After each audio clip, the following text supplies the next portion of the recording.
everyone, so today it's really rainy and muddy, so I thought I would just show you some things you can do with your horse if you can't ride. And if you haven't already, please subscribe to our channel for more weekly horse videos.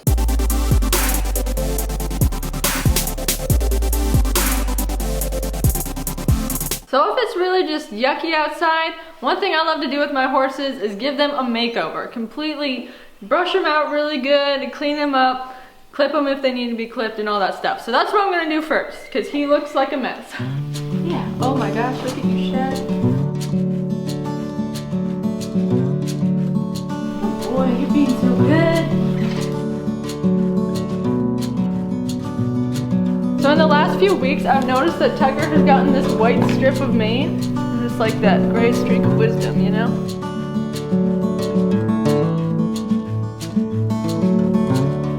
Oh man, whoever knew brushing was such a workout, because I am hot.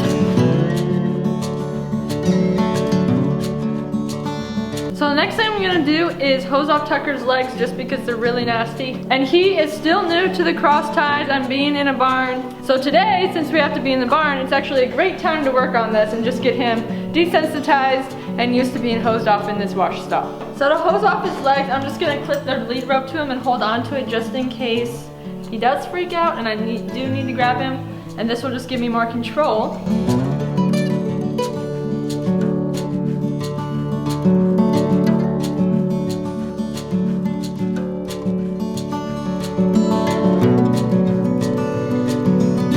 He did a lot better than I thought he would. Tucker was just recovering from thrush before it started raining really bad. So since it's been raining for a few days, I'm just gonna treat his feet, and that way we can get the thrush out of there, which is nasty. So if you don't know, thrush is a fungal bacteria that affects horses' hooves.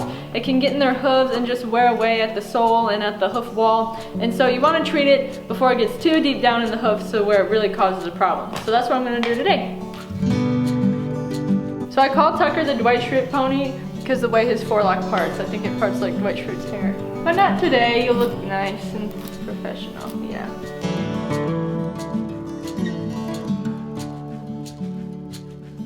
So I want to cut Tucker's beard hair, but I don't have clippers, so I'm going to use scissors. If you use scissors around your horse, just always remember to be careful and cautious of them and of you. Just make sure you're safe. We got some long whiskers. And Tuck's makeover is complete.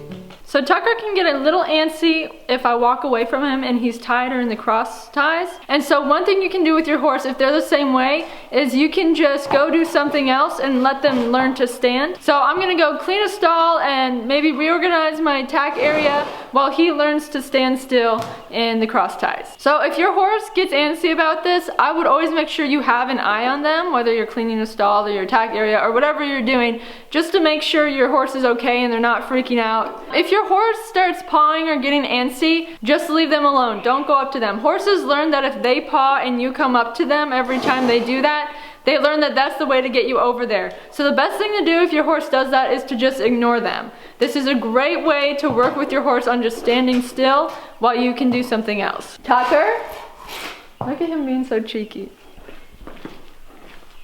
So this is my tack box.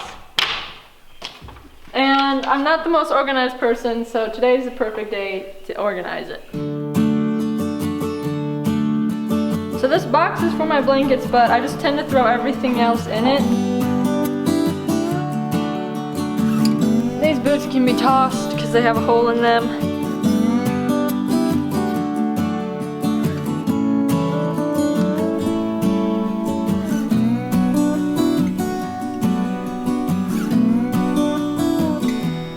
Probably the neatest I've ever had this, to be honest. So if you're looking for things to work on with your horse, if it's raining or maybe you just have the barn aisle to work in, one thing you can do is work on leading your horse. So if you have a horse that's really pushy or maybe that's really lazy and drags behind you when you lead them, now is the perfect opportunity to teach them to walk up beside you and walk well. You can just use the barn aisle and walk up and down and get them to stay beside you. And so that's what we're gonna do now.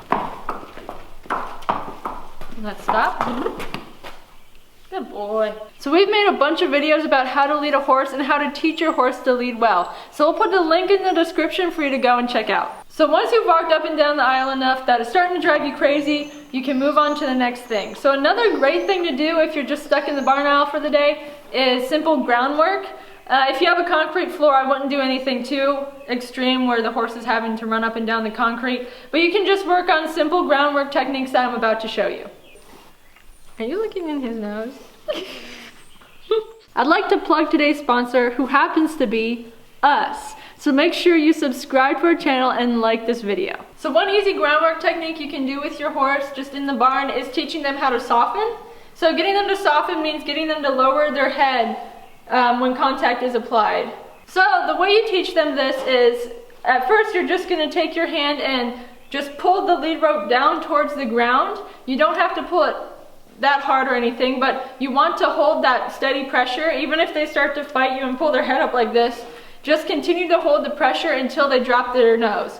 So even if they drop their nose like a half centimeter, you can let go and reward them, and that's how they're going to learn that that's what they're supposed to do. So I'm going to apply downward pressure, and he's going to drop his head. Good boy! And let's see if we can go all the way to the ground. Oh, you got stuff in your teeth? Good boy. So once you can get them to do that by applying pressure to the lead rope, you can start by applying pressure to the pole. So their pole is right behind their ears, about where the halter lays, and you can push down with your fingers. And in the beginning, you want to correlate this with pulling down on the lead rope so they understand that that's what that pressure means.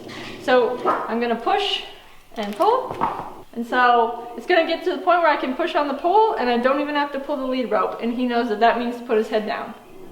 Good boy. So you can use this when it comes to getting your bridle or your halter on your horse and you just need them to lower their head. It's a great thing to teach your horse because it teaches them how to respond to pressure correctly. Good boy. So another groundwork technique you can do with your horse in the barn is simply just teaching them the flex. So flex is when they can turn their neck left and right to the side. So it goes something like this. Good boy. And this is a great thing to do with your horse because it just loosens them up, it teaches them how to stretch, and it also teaches them to engage these muscles in their neck. So to teach your horse to flex is really simple. All you're going to do is stand at their withers, and I'm going to take the rope and I'm going to bring it out and back to their withers to encourage them to bend their neck this way. And I'm going to bring my hand to their withers eventually and apply pressure until he drops his nose like that. There, so he dropped his nose. Good boy. I've had a lot of people actually ask me about this specific technique, and they say that when they get their horse to turn their neck to the side, they always step away with their hind end. This is normal for horses who aren't used to doing this. So right now I'm going to answer your questions about how to correct this and stop this. So the really only thing you can do is you're going to move with your horse. So if your horse is going to step that way, you're going to go with them and just hold that pressure until your horse bends their neck and stops moving. You can step. So I'll get him stepping around just so y'all can see. But then eventually he's going to know to just stop. And see how I'm going with him? But there, he comes to a stop. So yes, the best thing to do in that situation is just to go with the movement of your horse until they stop, and this will just help them learn that that's what they're supposed to do. Some horses will try to back up when you do this, and so what you can do with them is I would just stand at the withers, and you're just going to be really gentle with getting them to tilt their head to the side. There. And so you're going to be really intentional about asking that pressure out, so they turn their neck out like he is now, and then back. Good boy. So hopefully I've answered your questions about this, but if you still have more things you're wondering about, go ahead and leave a comment below. So the one thing about when it's rainy is that horses tend to stand around a lot. They'll either stand in their stalls or they'll stand in their run-in sheds. So when a horse stands a long time, they can get stiff and really tight in their muscles. So a great thing you can do with them in the barn is get them to do stretches. So the best time to stretch your horse is after you've done work with them. So once you've practiced leading and some groundwork, then you can stretch your horse. You don't want to stretch their muscles if they haven't been worked because that means their muscles aren't warmed up. So since we've led Tucker around a bit and done some groundwork, we will do some stretches now. One stretch I do with Tucker will help him stretch his back. And I just take my treat and I'm just going to encourage him to bring his neck back. Come on. Come on. To his butt. Oh man, and we're going to hold it. Good boy. So you can do that both ways just to help him stretch through his back and just to work both sides. Another stretch you can do is bring his neck around you and his nose towards you, and that will help him stretch through his neck and flex those muscles. Good boy. Another stretch you can do with your horses is stretching their legs. So when you stretch their front legs and bring them out, this is gonna help stretch their girth area. Good boy. So those are a few easy stretches you can do with your horse if you have to stay in the barn all day. Another thing you can do with your horse is work on touching their face. So head shyness comes in different forms. Some horses will throw their head up and shy away, while other horses may just jerk their head up and away from your hand. A great thing to do if you're stuck in the barn all day is just work on petting their face and petting all around, petting their ears. Yeah, there you go, Tuck.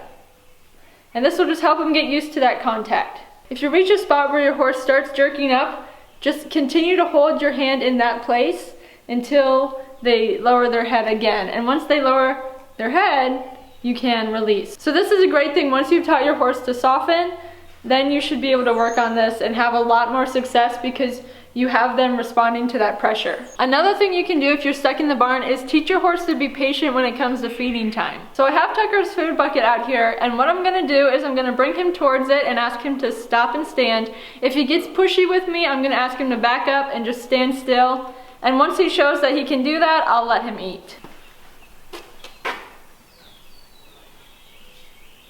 Good boy. Okay, you can eat. So Tucker's had a lot of work about being patient when it comes to eating. So that's something he's really good at. If you have a horse that's really pushy, I would just work with them to the point where they can stand there for a few seconds and then you give them the grain. The thing is, you don't want them to take a step without you telling them to. So if you limit the time down in the beginning so that they just have to stand still for like 2 or 3 seconds and then reward them, they're gonna learn that that is what you want from them. Another thing you can do with your horse is teach them a fun trick. So I'm gonna teach Tucker how to kiss. Tucker, kiss, kiss, kiss. Good boy. Ew, he got me covered in snot. So we actually have a whole video about how to teach your horse simple tricks. You can check it out and I'll put the description down below. If you have specific things you like to do with your horse on rainy days, comment below because I'd love to try them. I want to thank you guys so much for watching, and make sure you like this video and subscribe to our channel for more weekly horse videos.